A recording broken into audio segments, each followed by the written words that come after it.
Welcome to Unscripted with Jeff Pedowitz.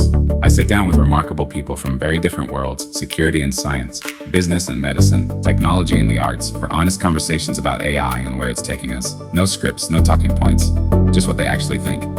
I'm Jeff Pedowitz. Let's get into it. We talk constantly about AI and learning to talk. And my guest today has spent more than 20 years teaching humans to talk, kids in fact, for whom communication doesn't come free. And now he's building AI at scale.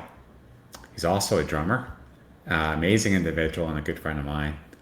Matthew Guggemos, welcome to Unscripted. Let's get into it. Well, thanks for having me. It's we always have a great time talking, so I figured we'll end up talking about something cool for sure. Oh, I'm sure we will. Well, I mean, drumming is cool, so let's start there. Right? When did you pick up your first set of drumsticks? Well, it was after I had. So let me see. I was 14, but I had started on viola. So I was pretty serious about viola for a lot of years. As a little kid, I went to a conservatory and played, and then I injured myself, roughhousing, and then I hurt my finger, so I had to take some time off. But secretly, I was conspiring against my parents because they loved that I played viola, and I was like, actually, I want to play drums because at that time, that's like when MTV was just showing bands play, and I'm like, man, I could play drums. I totally could play drums. Yeah, there weren't too many viola players in bands back then, were there?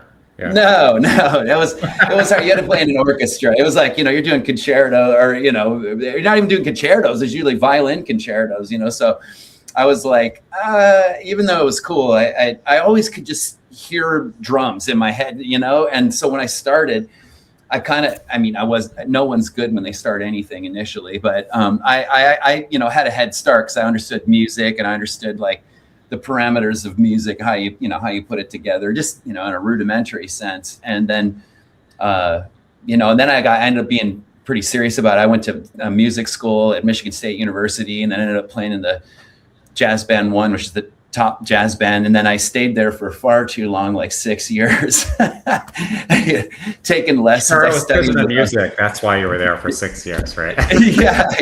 I had so much fun. I mean, like I got to play with like all the top players. I played with Branford Marsalis when I was there. I played, he was one of my teachers. I studied with, I'm still close friends with my drumming professor, Randy Gillespie. And he played with Ray Charles and played with all the cats. And so it just was hard to leave. And then I'm like, I got to finish, man. And so that's when I came to California, and I finished my degree, not in music, because they didn't have a jazz studies program at the time. And so I was like, oh, well, I want to go to California because there are a bunch of gigs out there. And then I finished in liberal studies, which ended up being a great way to tie everything together, like just history, philosophy, and English. So that was my undergraduate. But during that time, I started getting into teaching reading for dyslexic people. And so I was kind of paying my way through college, doing reading tutoring sessions. And I got certified in the Orton-Gillingham approach, which is like a reading literacy or literacy education program. And that all kind of led me to speech pathology, which led me to AI. So that's it's a very like a windy trail, how I ended up. It was a little bit circuitous, but yeah, that's pretty cool. So what is it that you loved most about teaching? Well, I don't know. Because I teach drums still even now, and then I taught 2 college courses. I taught a graduate course and then an undergraduate course in speech science. And I don't know. I just think that's like, it's funny, is I haven't really thought, what do you like about teaching? It's just something I've done for so long. I started when I was really young. I started doing that when I was like in my 20s, like teaching drum lessons at a drum studio I was teaching out of, and I was doing the, teaching literacy too. I think, I love kind of helping people they start from not knowing something at all, and then helping them have a skill that they can, do independently. And I always thought, like, for me, reading was really, really fascinating because, probably the most important thing you can teach someone is to be literate. And that if you're not literate, I mean, you can't really use AI even, so it's like a key skill. And then you start with someone who's like, I've taught adults, I've taught kids, I've taught, kids with disabilities, just everyone. And it's a cool feeling to see them start from like, kind of ground zero. And then now they have a skill fluidity from something, I initially showed them. And the same with drums too. I got into teaching drums, and I thought it was really interesting to see, like, you show someone something and then they internalize it their own way, and then they come up with their own sound. And I had a few students who ended up being like, legit drummers, awesome professional drummers. So yeah, that was cool to see. So I think it's just that watching people grow piece, It's got to be immensely satisfying. Our son, he just moved to Japan last week. He's going to be teaching English for a year. Wow. He's out for a long time. So he called us last night like 10 o'clock, because it was 12 o'clock the next day over there. He's showing us his apartment. So yeah, it's exciting. We have a lot of friends that are teachers. So they say the part they don't like is the bureaucracy and dealing with the parents and like all the crap that goes with it. If they could just teach, then that's what they would love to do. What about you, man? Is there an aspect about it that you don't like? Yeah, I mean, I would say like as time has passed, more teaching involves admin, or just paperwork, and I mean it makes sense. I mean, and there's paperwork to protect people and yourself and the organization you're working for from liability, and also securing funding. And I mean, a lot of that stuff's inevitable, but it's really spun out of control, particularly for special education. That's my main area of like, what are the reasons that people, are not going into special education or leave the field, like whether they're a case manager or they're a special education teacher, or they're a speech pathologist or OT, whatever it is. Most of the time, like, I would say the top 3 reasons are paperwork, and paperwork. And then after that, it's like most people like the job. Maybe there's something, that work, environment, but most of the time it's those top 3. It's paperwork number 1, paperwork number 2, and paperwork number 3. So those are the reasons I don't like those are aspects about teaching. And that followed me into the, teaching at the college level too. It's this same thing, just admin tasks. You're just like roll your eyes over. That take a lot of energy, in addition to like making a curriculum, making a syllabus, planning for each, lecture, etc. Yeah, I mean, I think at every level, right, there's that. And then we've been seeing that because you and I have been collaborating on some stuff related to special ed, and that's an area that's perennially underfunded. It's got the most paperwork. I mean, especially if you're trying to get special assistance. I mean, you're talking about 50 pages, easy by state, like with microscopic 6-point font, right? It's so overwhelming for parents. If you have a child that needs special education, it's overwhelming for the teachers, and it's so bureaucratic. Yeah, it's really, I think it's moved the needle really far away from what does it take to be a teacher? Because there are people, like I can kind of apply this to music. There can be and drumming. There can be awesome drummers, but they don't understand how to teach, because teaching is its own skill. Understanding pedagogy and like understanding how do you get someone to start something and then build them from not much skill fluidity to full independence or mostly independent. And there's educational research on that. And that takes a lot of time to master, in addition to being a subject matter expert. If you have people who are like both subject matter experts and then they understand pedagogy, and then they're getting driven away from a field just from paperwork, that is just, I think it's a real shame, because you do, maybe even though I love AI and we talk about it and we love tech, people are an important piece to keep in the loop for education, in my opinion. just self-learning with zero human interaction when you're trying to learn a human skill. I don't really know. I mean, how if we'll ever replace the need for people, but what's happening is we're driving people away by these jobs that involve all of this, liability protection and, funding, documentation and everything. The same thing. I mean, look, we see it in many fields, like healthcare. Just the path to become a doctor or physician is quite arduous. And I mean, the education on its own is arduous, but all the crap that they add around it, just to pursue it, becomes disenfranchising for people that otherwise would want to help, would want to pursue. I mean, because teaching is a noble profession. Right. Almost any profession, any work, I think, is noble, right? If you're doing it to help society and community. It's interesting that we have had so many conversations about the role of AI and education. Well, first, I'm just curious. I mean, how did you find your way to it in your career? I mean, because I think we're seeing different camps in AI and education as we do in other careers. Like, you got some educators in districts like they don't want anything to do with it whatsoever. You have others that are full and embracing it, and then I guess there's a spectrum in between. Yeah. Well, I mean, to me, given how the profession, but I'll just pick on special ed because there's so much to pick on with that, is that for people who are working in the field now to just completely wholesale dismiss AI because they don't like AI, my feeling is they don't know what it is, and that's the problem. It's some ominous concept that they're not considering. Like, what is it? I mean, if you ask someone what is AI, most people are like, they can't really tell you. I mean, because to me, they're not literate. They're not AI literate. They can't. Right. And it's also the name too. Whoever can, I forgot where I heard where artificial intelligence came from, but it's like, first of all, most people don't like artificial things. I mean, like if you're like, hey, you want the real thing or an artificial thing? Most of the time, right? You're right. You're like, do you care for some sugar or some like saccharin? What do you want?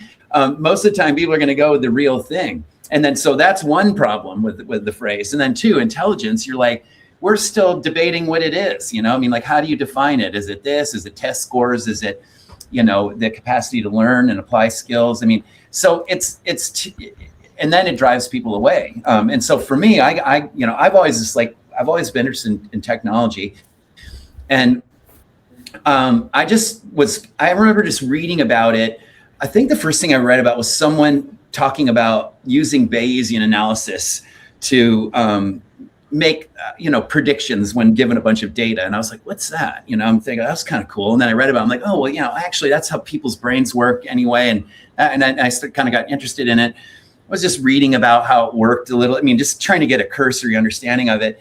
And then Microsoft came out with their AI for accessibility program. And then what they would do is, you'd submit a proposal, and then they would, review what your use case was. And then if they liked it, they'd, fund your project and then have you be part of this cohort of other, technologists or companies or researchers to apply, some of their new tech that they had developed on Azure, So I didn't really know what I was doing. I just thought, well, this would be cool, man. Maybe we'll use it for modeling speech and context, because that's one of the problems with, branch of speech pathology, or it's, it's kind of this overlapping area, but augmented and assistive communication, which is what people use who are non-speaking. If they're autistic and they don't speak, they'll use these devices and, either push buttons or use phrases, etc. So I thought, well, that would be sort of cool to use it for that. I didn't really know. I was like, maybe it can generate phrases. I didn't know. I was like a total beginner at the time. And so we wrote it up. How it was to like help make recommendations for language when you were in a novel context. And traditional systems don't do that. They just have everything available. And then it's assumed the person develops skills well enough to be able to find those things and say them, and many people can do that, but a lot of people struggle with it, like coming up with what to say in context or how to find things. So I wrote this all up with my, my business partner, and And I kind of thought, well, we'll see what they say. And then we got the grant, which was like, wow, okay. Now I got to figure out how this works for real, because we're like going to put it in our system. And the earlier versions of AI, I mean, they were much better than even like, the early versions of Siri, for example, where it would only be able to take commands. So what we started to do is we started like getting into AI by like, well, let's have it answer different social functions, like a question, or will it take a command, or will it ask a question in return, but then we had to make, conversational trees. So, and that was my first exposure to like a combinatorial explosion, where you're like, you have to have infinite like branches for infinite things to say. And so the earliest version of AI that we had was like really like pretty simple, but that was how I got into it, is using that.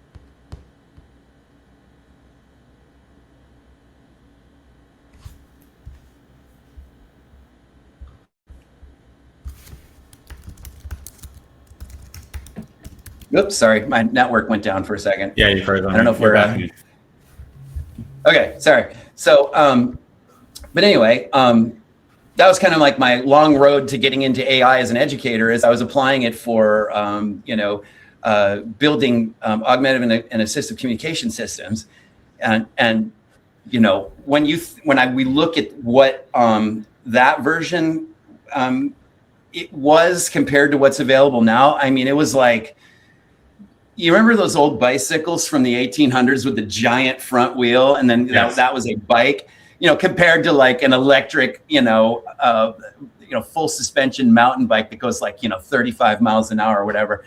Like that's the difference in just literally 7 years. I mean, it was just stunning. And it's compounding, by the week now, just the capabilities and the new models that are coming out. So yeah.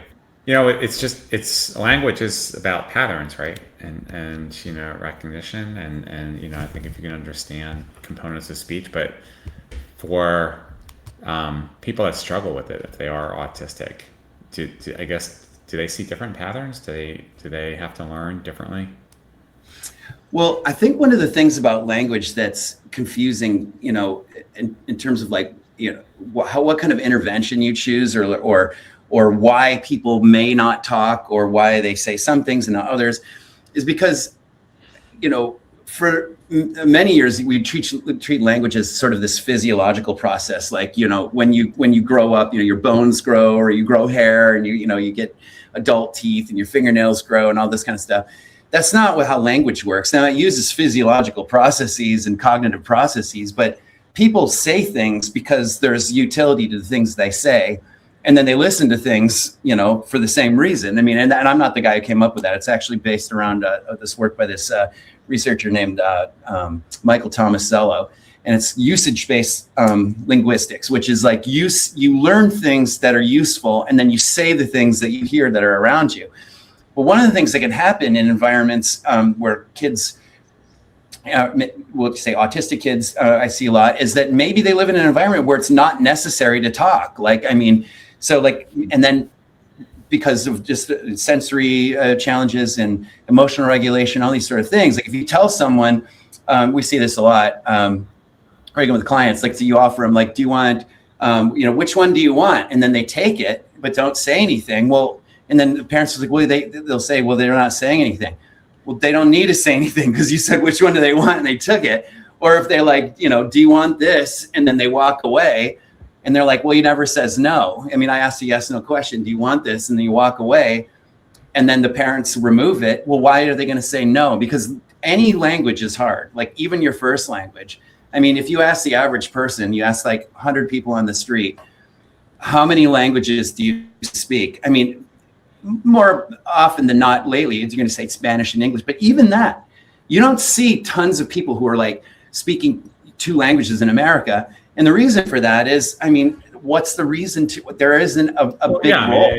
Look, you take the same child, right, born, and if they're born in Russia, they learn Russia. If they're in Chinese, they learn Chinese. They're English, Right. they learn English. Because that's what you're exposed to, that's what you're hearing, right? So for even basic needs, you're going to repeat back, whether you need food, love, clothing, etc. You're tired, you're hurt. So sure, that makes sense, but I guess for further than that, because you and I both grew up in a generation, where generally be seen, not heard, right? It's not like today's Gen Z, have to argue about everything. So, I mean, it's, to me, like, if you're autistic, though, there's more to it than that, right? I mean, there's got to be other things besides your environment that interfere with your ability to just naturally learn and express yourself, no matter what language you're exposed to. Yeah. I mean, when you think about like, well, how do people acquire language? I mean, if like, we'll just take a typical baby. It can be a baby in China. It's a baby in New York. It's a baby in Germany, Mexico. They hear sounds around them. And then, when you're talking, you're hearing, I mean, they're essentially sounds that fall within a certain frequency band. And, they're going to be, I don't know, what is it, 250 to 8,000 hertz or something like that. I'm just saying on the top of my head, but, it's called a speech banana. And so when you hear those sounds repeated over and over, you start recognizing patterns, you sound patterns called phonemes. And then if it's in a given language, each sound has a combination that's allowed or not allowed. That's actually called phonotactics. Like what are the rules for combining sounds in a given language? And so that's one piece. Just like, okay, what is that? My mom talking, and then are they saying these sounds I keep hearing over and over? And then, so you have to be able to be attending to like ambient talking, and then hearing your mother's voice, you're hearing your parents' voices, to inventory the sounds. And then on top of that, and then that doesn't have anything to do with meaning, because and then you have to be like, okay, so you're hearing sounds, but then how do you establish meaning when someone's talking about something? If my eyes are closed and so are yours, and I start saying, hey, well, what do you think about this? And I'm saying, do you see it? What do you think about that? And I'm not saying what it is. I'm just saying pronouns, relative and demonstrative pronouns. And our eyes are closed. It doesn't mean anything, because we don't have something called joint attention. And so that's one of the hangups with, or friction points with autism, is jointly attending to a thing someone's referring to. And so joint attention can be a shared sensory experience. Like maybe if I'm touching something and you're touching it too, and I say it's soft, you're like, oh yeah, it is, or no, it's not. Or we hear a train and I'd say, that's a train. And then they're listening too. Now we're referring to the same thing, and then we're labeling it with our sound patterns, and so on. And then, and also eye gaze and pointing are a huge part of understanding what sounds mean in relation to the things in your environment. And joint attention and eye gaze triangulation, where I point to something and say, do you see it? That's struggling. That's something that a lot of autistic children struggle with. They can learn it, but it's a struggle. So, I mean, but it's learning differently, right? You have to find a different way to get their wiring to work to receive it. I mean, I think about the story of Helen Keller, right, which was blind and deaf, but they were able to teach her to communicate by drawing on her hand, with fingers, and she could then communicate that way. So with autism and now with AI, is it basically just understanding the unique capabilities or restrictions of the child, and then you're identifying the right way to instruct that person? Or is it more of there's a universal way that could be applied to autism? Well, I mean, universal is kind of tough because, environment, also I guess you can even say the environment, and then also the value of words spoken in an environment as they connect to, I mean, you can get really deep with this. I mean, you think, well, why are people saying things? Like, I mean, if I'm saying something to you, well, I'm solving a problem, because the problem is you don't know what I'm thinking. So I have to tell you, now you know what I'm thinking. So I'm, by narrating or explaining something, I'm solving a problem. Or let's say something's out of reach, and I can't get it. And I'm like, can you get that for me, Jeff? And then you get it to me. And now I've solved another problem. Or, I'm feeling a certain way, I need help. And I say something to you. But if you're in an environment where either what you're saying is not understood or not being recognized or not being honored, that happens often with augmentative and assistive communication systems. Someone's pushing a button, then people ignore what that means. Let's say they're saying more, and you're like, more what? One of the problems with that kind of intervention is the partners around them. If someone's saying more or stop or again or whatever it is they're asking for, and it's not being and responding to it, then now the value of saying words drops, and then the role of actions increases. So if I'm like, can you get that for me? And then you just don't listen. Or if I'm like, help, help, help, and you don't listen. And now it makes sense for me to stand on a chair and get it. And then I'm like, what am I using this thing for? Because it's not being recognized or honored by people I'm using it to communicate with. And so how we're, and this is the app I just released. We did a complete redesign of this, and it's on the App Store. And it's called InnerVoice. And what it does is it has an avatar in there. It's like kind of fun. It's looks like an anime kind of character. And it's trained to behave like a trained communication partner based on the research from AAC. So, and what it is like you give people time to find the words that they need to communicate. And when you communicate a social function like a refusal, like if you're like, hey, do you want me to turn this music up? And I say no, and you're like, okay, and you turn it up. Well, what was the point of me saying no? And then you ask me again, and then I say no, and you turn it up, and the third time you turn it up. When you ask me the next time, I'll just walk away or something that is a better way to tell you like, no, I don't want to hear loud music. With our setting, the partner is not going to do that, and it can generate images, talk about special interest areas, and build on those using best practices from partner training. And the problem with humans is very hard to train people to model speech. Like when you're talking, you're supposed to model on the device. So the other communication partner, maybe the one learning to use it, knows what to do. That's why we learned to talk. We saw other people doing it. It worked. We did it too. And then now we internalize it. But if your system is using a device and no one's showing you, they're not modeling, and then when you use it, they're not honoring it. Well, why would you use that device? You're not. And then if speech. So how does your background in jazz, improvisation, drumming, like how does that help you when you're preparing these lesson plans or when you're trying to train AI in a more adaptable way so it could support the student? Well, honestly, I think music's one of the best things to study if you're going to get into like building things with AI. Because to me, because I have like a lot of different answers for that. But the main one would be like,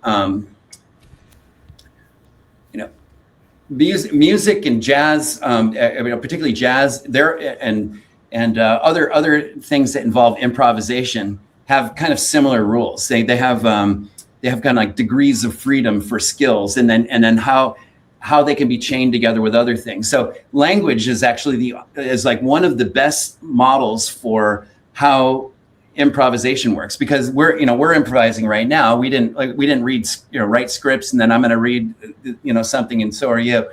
We just had like a general set of constraints. We're going to speak in English, we're talking for X amount of time, it's about AI, and so we start constraining our options down to these sets of things that allow us to make decisions and then, talk back and forth.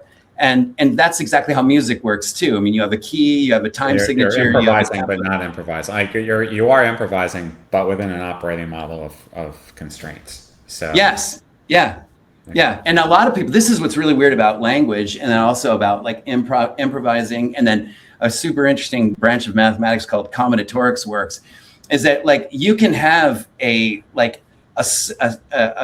finite set that has like nearly infinite combinations, and language works that way too. So I mean, if I like say, well, I know 20,000 words, that's like Well, which ones? Because we've talked to people about this in the past too. We're like, if all of the words are nouns, for example, like birds, spiders, lizards, and that's the entirety of your word set, and then you're asking me, do you want me to turn the music up? And I'm like, alligator, praying mantis. I mean, it doesn't, you'd be like, what? I mean, I don't have the words to respond. And on top of that, nouns can only really be combined into two word sets. I mean, they're only like, you can make compound adjectives, but you can't say full sentences like canoe, gorilla, fork, octopus. It doesn't mean anything. So you actually can say more with a set of words that can be combined in multiple ways. So like if you give someone a set of words that's like 300 words that can be combined in multiple, combinations, now you get into like, billions of things you could say from a constraint. And that's also how jazz and drumming works too. I mean, like drumming is set up that way too. You have rudiments, you have single strokes, double strokes, paradiddles, and then multiple different paradiddles, drags, flams, grids, that, all that is, and then it just starts expanding, and some can be combined and others can't. But by learning this set of constraints, you can pretty much play infinite stuff, even though you're using a finite set. So it's sort of this language. While you're talking, I was thinking about, how they say like, really people that are actually geniuses tend to use profanity a lot. They repurpose curse words. So so is that the same thing, or is that a little bit different? Well, I mean, maybe. I mean, like I'd say, because when you look at how someone talks, I mean, you could look at like what are the words they say, the semantics, what are the chains of words they put together in terms of like syntax, so are they using like left branching sentences like, if I were a policeman, comma, I would be working in, Malibu Beach or something like that. Or like, embedded clauses like my friend, comma, Jeff, comma, is running a podcast, and all those sort of things, like that's a subset. That's like am I able to combine words? Am I able to combine word endings? And then on top of that, then you have something called pragmatics, which is like, well, how am I using language to solve problems? Am I following the rules of the social setting? Am I changing how I talk given the person I'm talking to? All of that, it just blows your mind how advanced language actually is. And that's a skill that, we just kind of take for granted, but it overlaps with all kinds of other things like improvising music or I'm an avid speed bagger. You do speed bag every day. Speed bag is the same thing. It's over your shoulder to your right? Yeah. So it's I do it every day, and that has constraints. It's it has numbers that work better with it than others, and skiing works the same. Jiu-jitsu works the same because you learn units of things, and then you learn to chain them together, and then you learn to apply them in different environments. And so I think the cool thing about studying language or jazz or music is it gives you this big picture concept of how things connect and how things can be built. And then, given that the output of a lot of AI is language, it helps to have a background in it. I'm not saying you got to be a linguist or anything, but it just kind of helps you understand like how to make things. If you're making chatbots or if you're making, agents, if you have an understanding of language, it definitely gives you a little bit more, a little more depth for how you would build these things. So, I mean, you spent 20 years teaching humans how to speak. Now you're teaching machines how to speak, or at least help speak. So InnerVoice, it's got over 50,000 users. And so for listeners who've never seen an AAC app, what does it actually do for a non-speaking child in, let's say, the first couple weeks?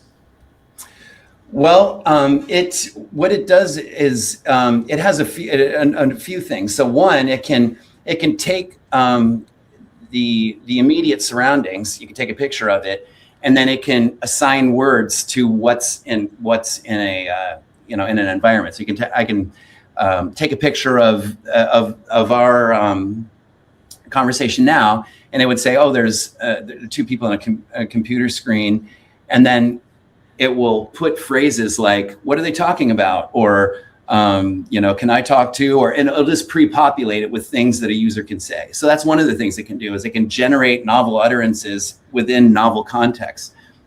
And in the past, that used to be really hard, because how AAC devices are often built is they have these giant grids of like maybe 88 words or sub pages. And then you got to search for every single word. Like if I want to say brontosaurus and I got to go to like 16 sub menus, that's not the way your brain works when you talk. I mean, you have motor retrieval, and whether you're writing or typing or speaking. But with an AAC device, you want to try to reduce that as much as possible, looking for things. So you put InnerVoice has all of the boards, always puts the words in the same place when you're working on a board. So, and if you are working in a school where they have like maybe physical boards like bathroom or help or want or break, you can take a picture of that, and it'll use computer vision and then trigger speech output to that, so that anything that's in another environment can be put into a virtual environment, and it could be used with speech output, rather than you're going up to someone and pushing a static physical board, and then they're just pushing something, and then you're not hearing an output. Here you can just take a picture of something maybe that's in from your resource class, and then now has speech associated with it, and then you can use that very same board and have a conversation with an avatar that will honor all the stuff you say. So it could say, it might start the conversation with saying, like, it'll notice what's on the board. Oh, I see you have, I don't know, maybe like ball or something. It'll say, well, do you want to see a ball, or why do you like balls? But it will only ask questions that can be answered with the words that are on the board. And that is totally different from old AAC systems, because they weren't smart. They just presented options.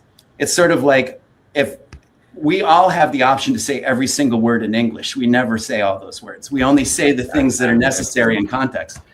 Sure. I mean, I don't even know how many words there are in the English language. I know. I forgot at this point. It just keeps growing every day, I used to have them all memorized, but that's, I know. Well, well, maybe so I have to use them. Yeah. Well, I don't even know if I could use them all, even if it's like, who has the time? You also built Easy, which is an AI-powered speech and language evaluation tool. And you said that it can cut evaluation time of students by up to 90%. What is the AI doing that a human evaluator misses? Or is it just faster, not necessarily better? It does. Interestingly, what it actually leverages a lot of human in the loop tech. That's like most of it's human in the loop. And then so it does a number of things. It does caseload management, paperwork management. You remember that was one of my main motivations to develop it, since I hate paperwork so much. And so do most people. So it wasn't like us picking something that not many people don't like. So it does that. It helps with the paperwork management. But in terms of analyzing a language sample, the reason we chose that is because that's often like the gold standard for like to determine how does someone talk. Check out how they're talking in a conversational setting.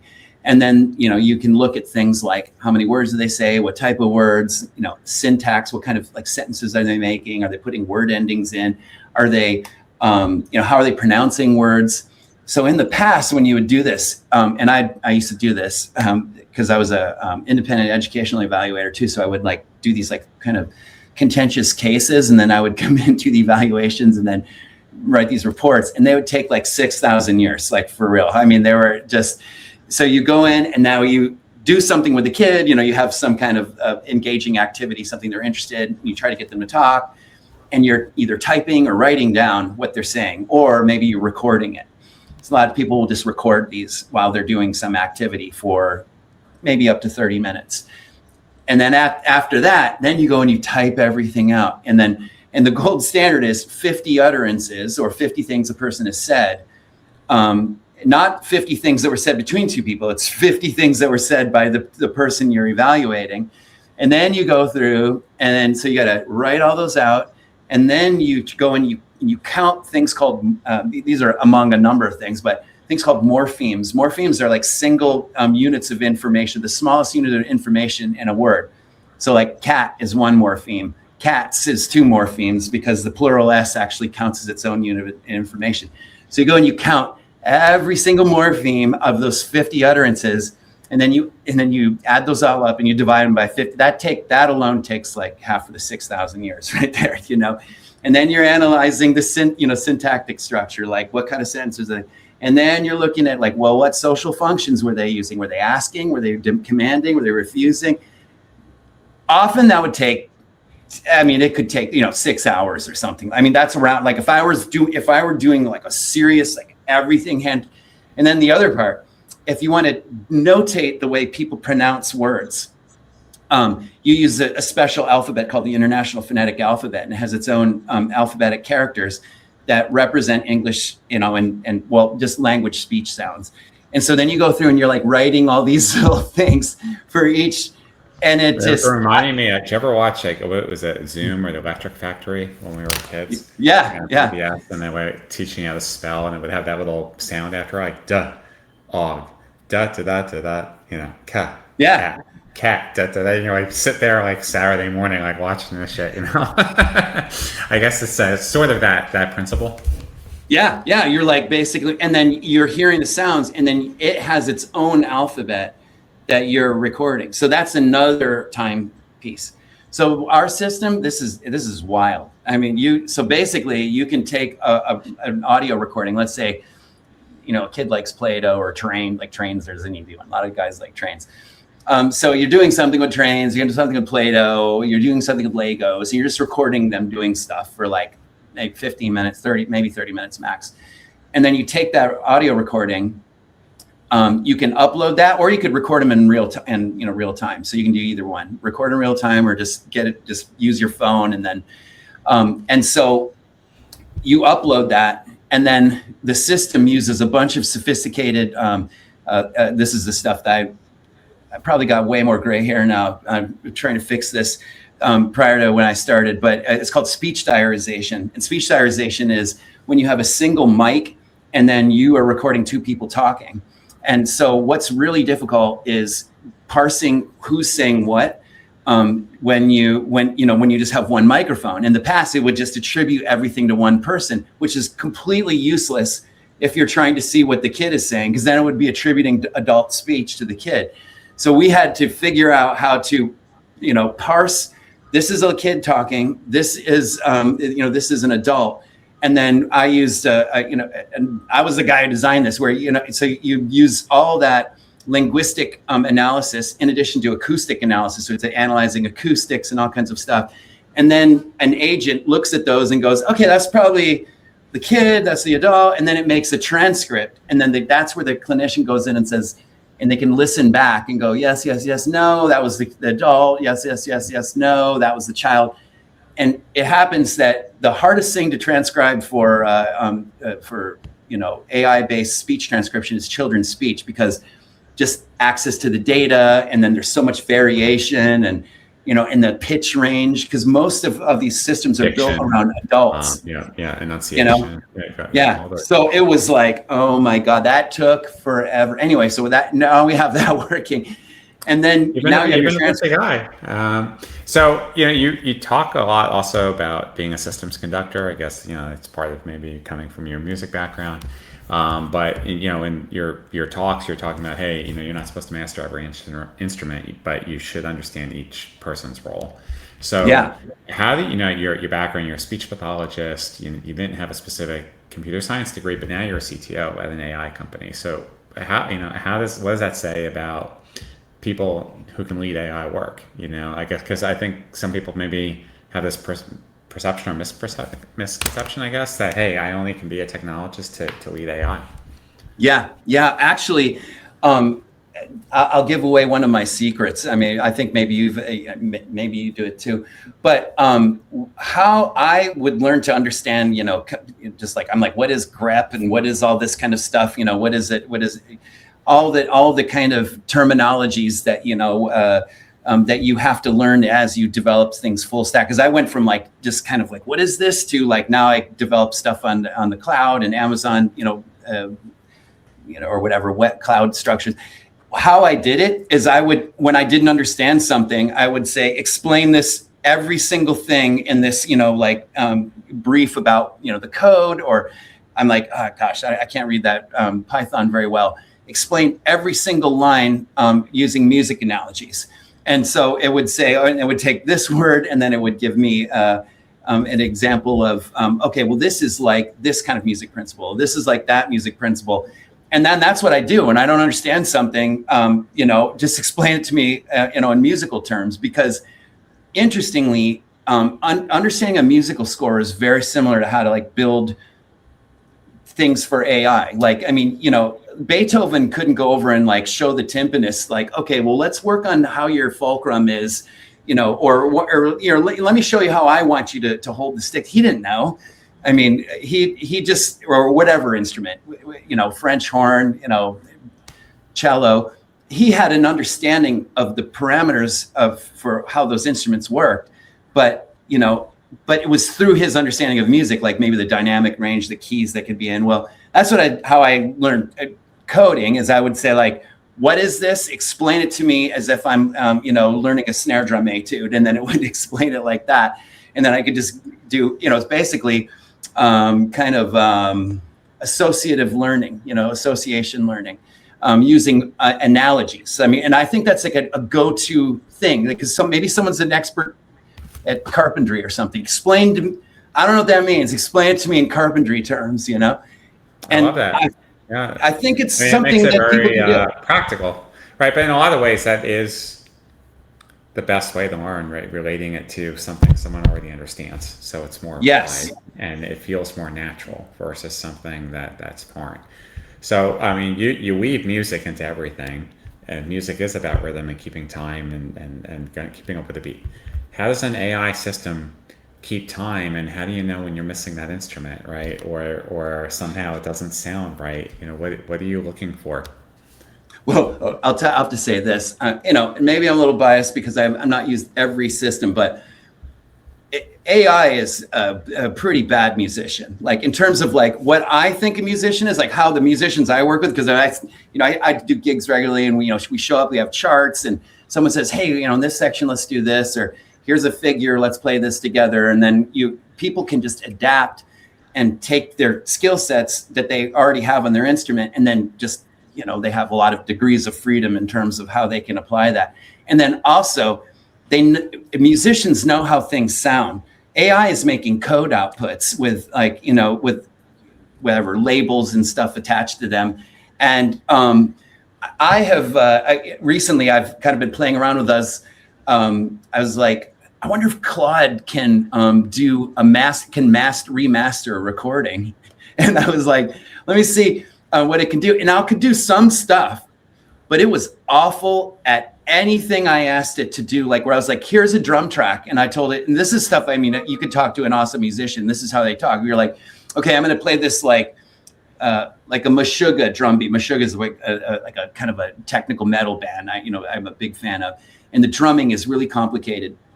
So I made this beat that was like Meshuggah style, and then they have a sound that goes with it. I'm like, okay, I want that compressed sound. I want it, and then take the figure that I played underneath, and then double that in C harmonic minor, and then it played it back to me, and I was like, this is the worst thing I've ever heard in my life. It was like it didn't understand any music terminology. It did not understand how to double.